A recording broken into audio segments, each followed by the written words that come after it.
What is going on, everyone? My name is Nick, or the Notorious Fantasy, and in today's video, we're going to be talking about my week number 6 running back rankings for fantasy football in 2021. Inside today's video, we're going to be going in depth into my top 32 ranked running backs of the week, as well as explaining in depth into why I have them ranked at each and every single spot inside of the top 32. But before we get on into things, I would like to ask, if you are new to the channel and you do end up enjoying today's video, to please make sure to hit that subscribe button down below. Not only is it free, I put out content every single day to help you guys win your 2021 Fantasy Football Championship. And while you're down there, whether you are new to the channel or not, please make sure to hit that like button down below to help boost this video up the algorithm so that more beautiful people like yourself can see today's video. I would also like to ask, if you guys are on Twitter and would like to follow me on there, to please do so at NotoriousFNTSY. The link to my Twitter is also down below in the video description. So without further ado, let's get into my week number 6 running back rankings. We begin at number 1 with Christian McCaffrey, running back of the Carolina Panthers, going up against the Minnesota Vikings. Now,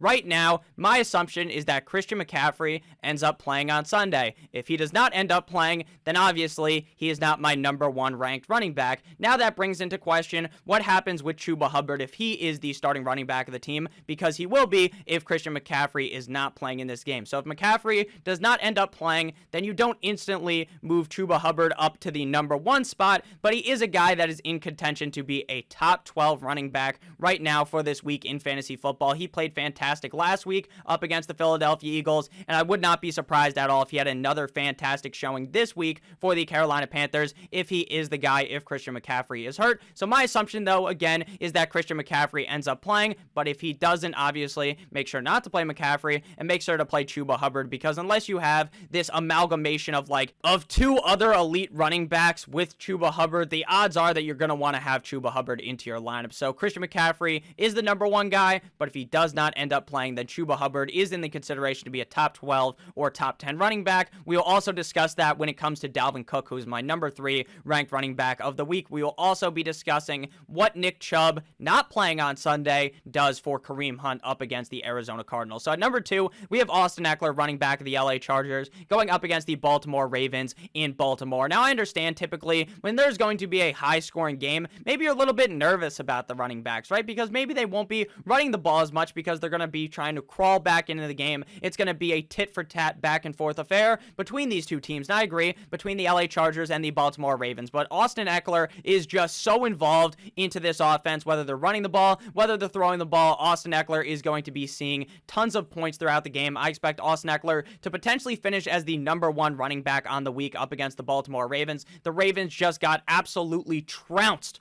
by the Indianapolis Colts and Jonathan Taylor last week. Now, I understand that the Baltimore Ravens ended up winning that game miraculously, but at the end of the day, Jonathan Taylor still looked great. I think Austin Eckler could have a huge game this week up against the Baltimore Ravens. Next up at number 3, we have Dalvin Cook, running back of the Minnesota Vikings, going up against the Carolina Panthers in Carolina. Now, again, when it comes to Dalvin Cook, it's a very similar situation to Christian McCaffrey. If Dalvin Cook does end up not playing in this game, he doesn't end up suiting up against the Carolina Panthers, my expectation is that Alexander Mattison will kind of suit up as a top 10, top 12 running back on the week. And if I'm being honest with you, I'm a lot more confident in Alexander Mattison when compared to Chuba Hubbard, because I feel like we've seen a lot of Alexander Mattison throughout his career, whereas obviously this is Chuba Hubbard's rookie season, so we've only really seen one great game out of him. So I am very confident in Alexander Mattison. If Dalvin Cook does not end up playing, he would probably sit somewhere around Ezekiel Elliott or Aaron Jones inside the rankings, whereas Chuba Hubbard is closer down there to a guy like James Robinson. But again, if either of those running backs were to miss, they do have a running back behind them that I am very confident in. So go ahead, if Dalvin Cook does end up missing, you can play Alexander Mattison. Again, this is a pretty solid matchup. Even if it is up against a tougher Carolina Panthers defense, I still think that Alexander Mattison or Dalvin Cook will be able to get it done.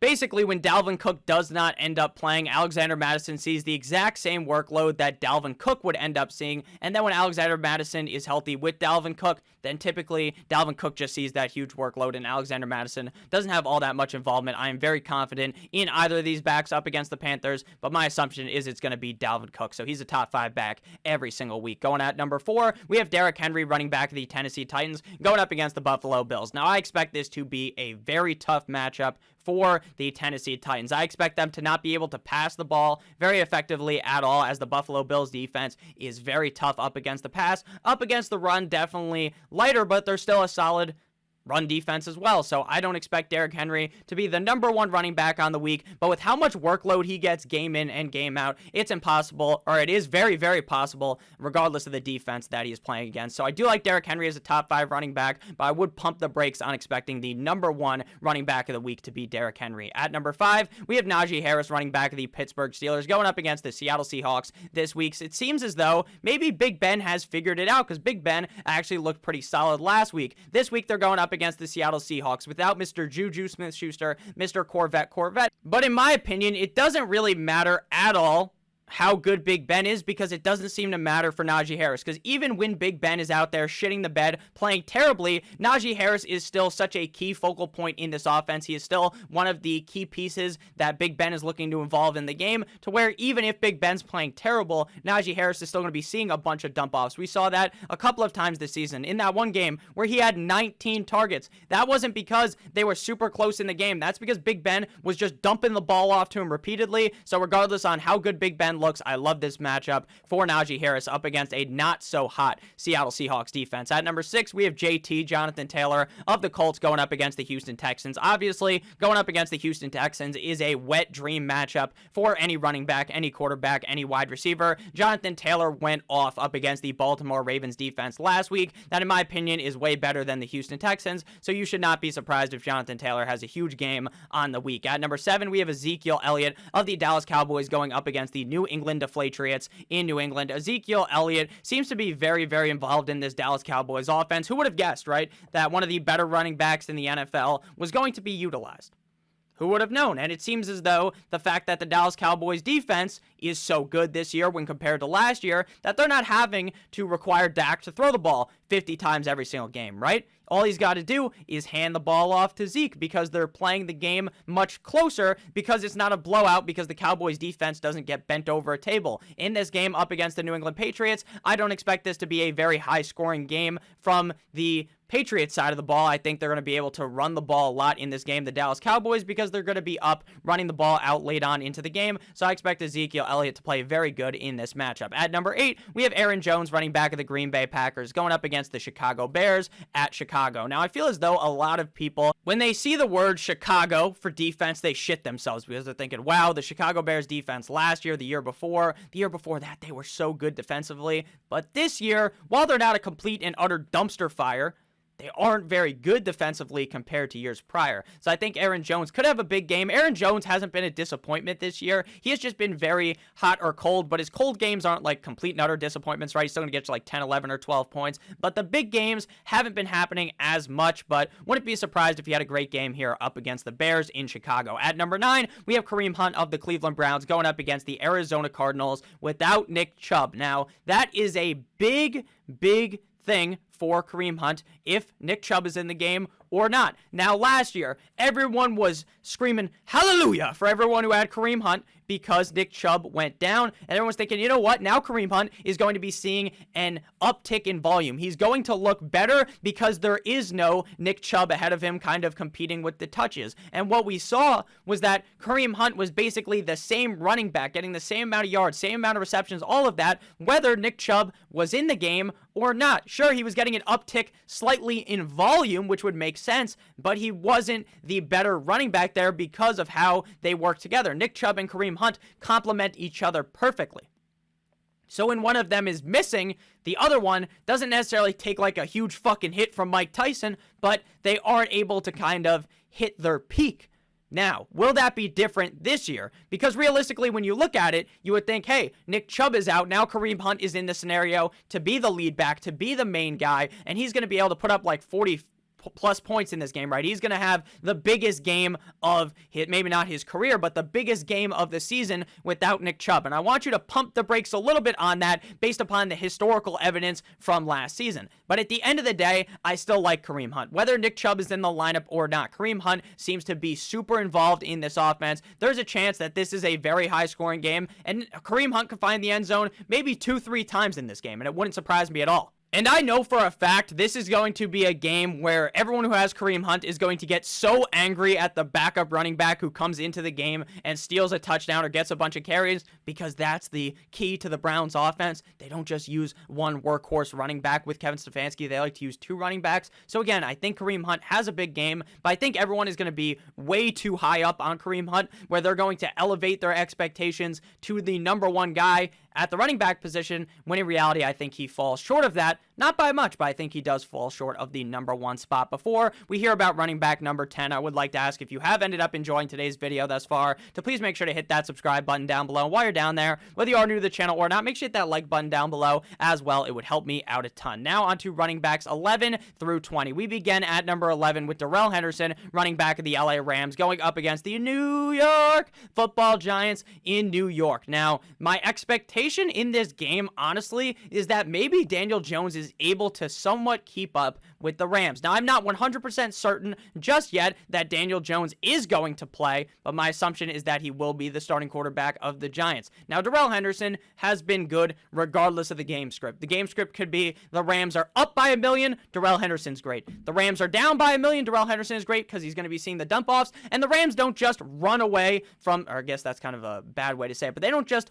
run, I guess that's kind of how you would want to word it. They don't just run away from the run, right? They continue to run the ball. They want to establish the run in the game. They're not going to just phase that part of the game out because they're down. Unless, of course, right, it's like a 2-minute drill. They're down by 2 touchdowns. They're not just going to run the ball, obviously, right? But you get what I mean. In most scenarios, even if they're down, they're not going to shy away from running the rock with Darrell Henderson. And I expect Darrell Henderson to put up a solid showing here up against the Giants, whether the game's close or whether the Rams just lay the smack down to the New York Football Giants. At number 12, we have Joe Mixon, running back of the Bungles, going up against the Detroit Lions in Detroit in this game. Now, last week, I was completely off of Joe Mixon, and I think my thought process was correct because he didn't see a lot of targets. They were not fucking lying to us at all. When Zach Taylor said that this was going to be a running back by committee with Joe Mixon's injury, they were 100% correct. My assumption, though, was that Joe Mixon wasn't going to be able to do much because he was banged up, when in reality, he actually had a very solid game even while he was hurt, with a much lessened workload in the offense.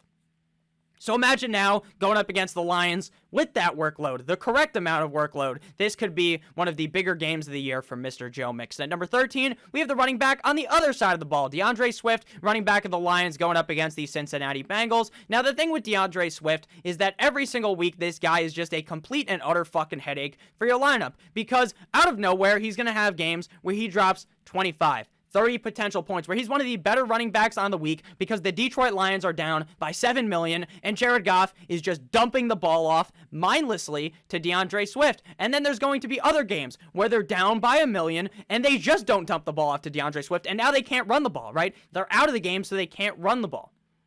So then now maybe Jamal Williams is in the game, or maybe instead TJ Hawkinson is getting fed, or Khalif Raymond, any of these other wide receivers. So it's very confusing week in and week out to try to dictate what I truly believe about DeAndre Swift. To me, he's one of the hardest running backs to rank every single week. We'll talk about another one of those running backs that I find very hard to rank every single week in a couple of minutes. But at the end of the day, you're still going to play DeAndre Swift, because you can clearly see the immense upside here up against the Bengals defense. But what worries me is that kind of game script where they can't run the ball, and then DeAndre Swift is kind of just phased out of the game. At number 14, we have Darrell Williams, running back of the Kansas City Chiefs, going up against the Washington Football Team in Washington. Now, this is a game that I expect to be a high-scoring, tit-for-tat, back-and-forth affair. The Washington Football Team defense sucks complete and utter cock up against the pass. The Kansas City Chiefs defense does the exact same thing up against the pass. We saw Josh Allen rail them last week, and the run defense isn't very good at all. Neither of these teams are all that great defensively, so it wouldn't be a surprise if Darrell Williams, who's replacing CEH,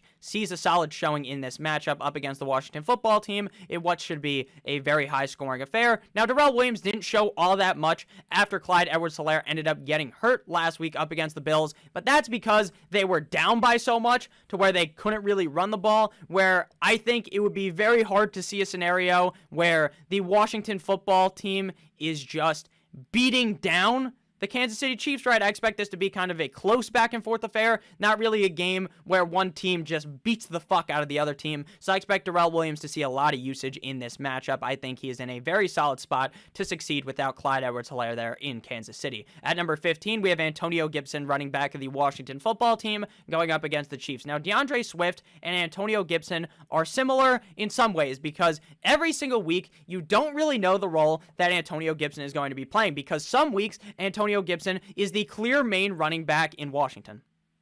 He's the guy that's going to be seeing a lot of touches. He's going to be seeing a bunch of receptions. But then there's the other games where J.D. McKissic is magically involved. J.D. McKissic is vulturing touchdowns. And you're sitting there with Antonio Gibson just fucking pissed off because what is happening? What is Riverboat Ron doing? Why is Antonio Gibson not getting the ball more? And that's kind of the conundrum every single week with ranking him, because you would not be surprised at all to see Antonio Gibson finish with 25 points up against the Chiefs. I know I wouldn't be. But I also wouldn't be surprised if he gets like 11 points and J.D. McKissic catches the ball a couple of times and vultures a touchdown.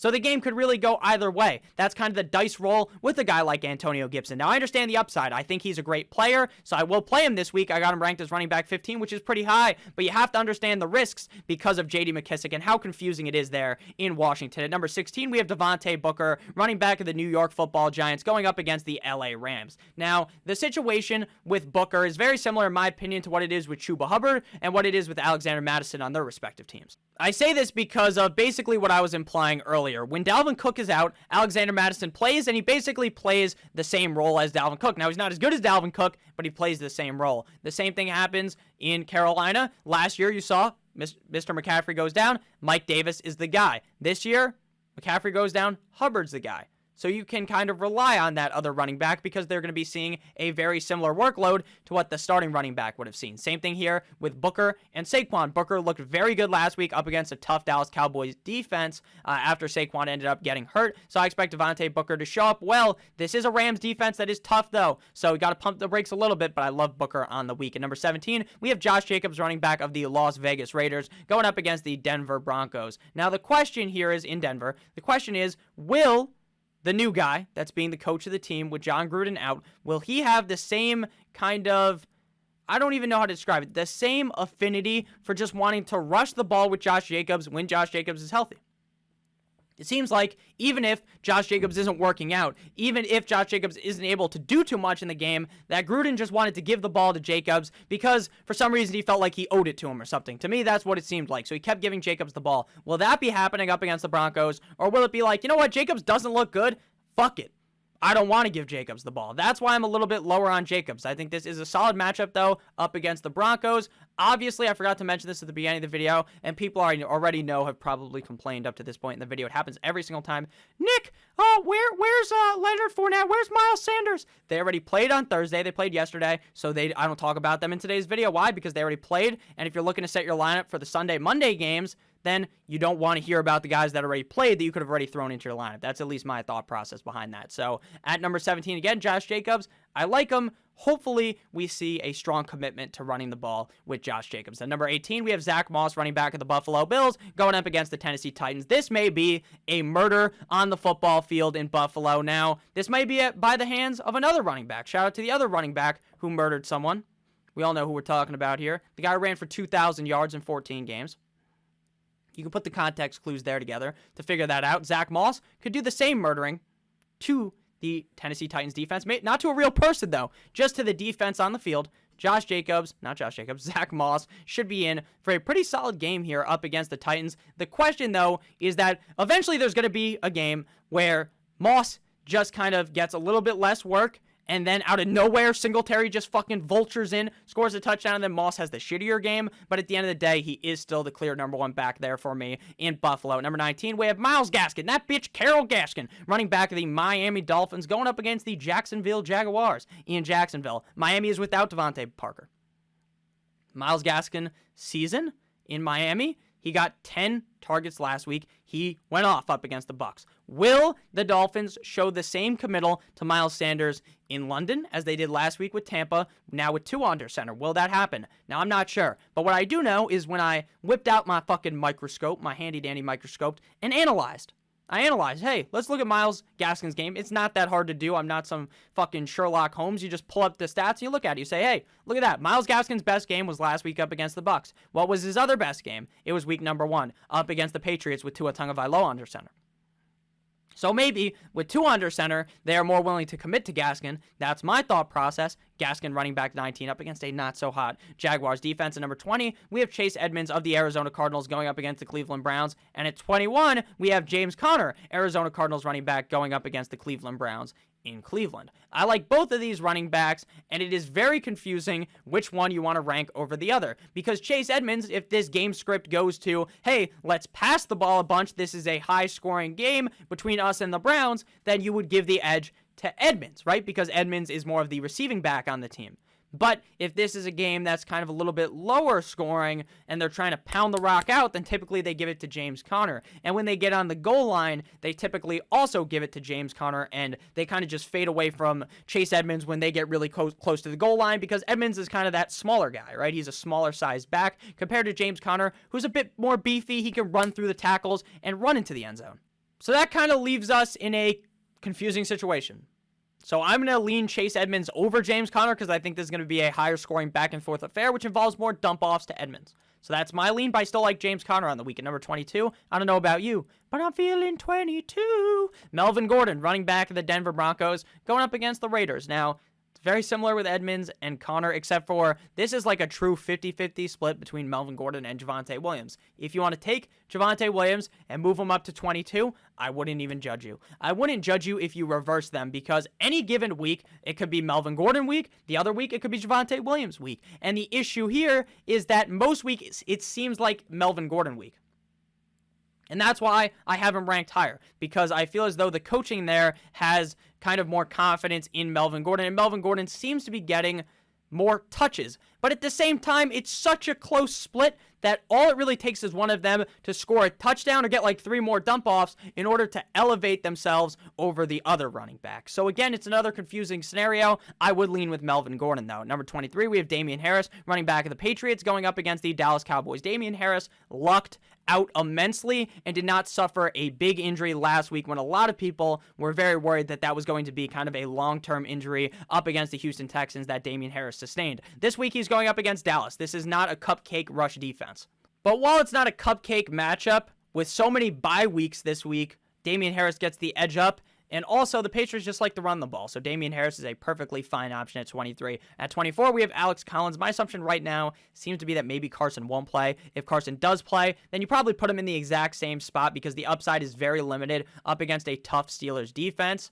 And plus, Geno's in the game, so they're not going to be running the ball as much. So, number 25, we got Khalil Herbert, running back of the Bears, going up against the Green Bay Packers. If Damien Harris was in the game without being on the COVID protocol, I believe, then he would be much higher up than Herbert. Herbert, we will be very interested to see how involved he is in the receiving game because he didn't get a single target last week, but now without Damien Harris being there, the assumption is that he is targeted more.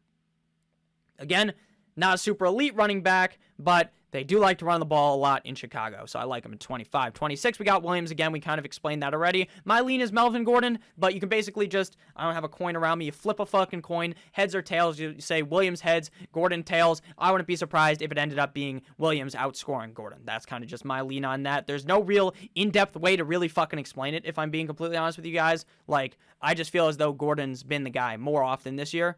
And that's just true on paper. But it wouldn't surprise me if Williams, as the season went along, started to get more and more rushes as he gets more and more comfortable as a rookie running back. At number 27, we have Tony Pollard, running back of the Dallas Cowboys, going up against the Patriots. Now, every single week, we kind of have to discuss people getting way too excited about Tony Pollard. Now, maybe running back 27 might be disrespectful in your opinion, but in my eyes, he is not going to be touching the field very much unless this is a complete and utter blow the back out of the Patriots, or unless, of course, Zeke was to get hurt. If Zeke was to get hurt, then Pollard, he's one of those running backs that's like Alexander Madison, that's like Chuba Hubbard, that's like those guys, like Devontae Booker, where they just move themselves into a perfect situation, and they're going to perform in that situation. Knock on wood, obviously, we don't root for injuries. I don't want Zeke to get hurt. If Zeke was to get hurt, though, Pollard would be amazing. But in the case where he's not hurt, you're not going to see very many weeks like last week where he gets 100 combined yards. At number 28, we have Jamal Williams with 2 A's going up against the Cincinnati Bengals for the Detroit Lions. Now, again, any given week, it could be magically the Jamal Williams game.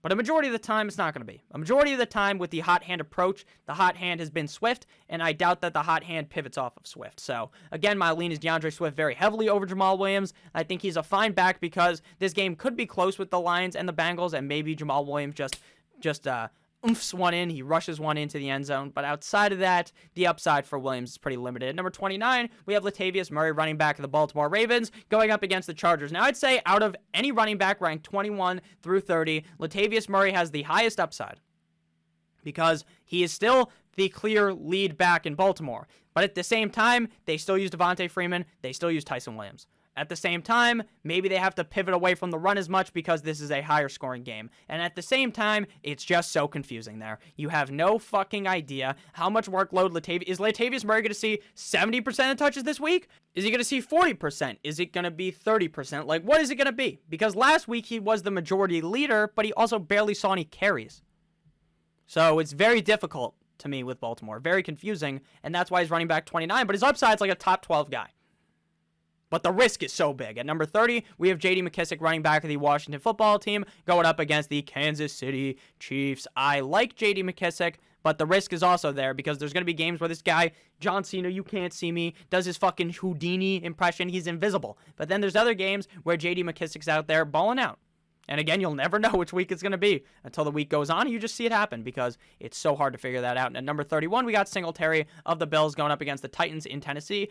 So if that is the case and they blow the doors off the Titans, then we're going to see a lot of Singletary because they won't just be using Moss all the time, right? But there's also the scenario where it's kind of closer because Derrick Henry is able to keep it close, and maybe then we don't see as much Singletary. But again, they're so close in split share that there's always the chance that Singletary has the good game. That's why he's ranked so high, but he could also easily stink it up. And at number 32, we have Nyheim Hines, running back of the Colts, going up against the Houston Texans. I expected a big game last week for Hines. He did nothing. Nothing for me. So Hines is going to be running back 32. He does have that upside to see a bunch of targets. Maybe if the Texans are able to keep it closer than the Ravens, then he will see those receptions, but I doubt we see that, right? You should see the Colts beat the fuck out of the Houston Texans. So thank you guys all so much for watching. If you did end up enjoying, please make sure to hit that subscribe button down below, as well as hitting that like button down below. I would appreciate it a ton. I love you guys all so much. Hope you have a great rest of your guys' day. And as always, goodbye.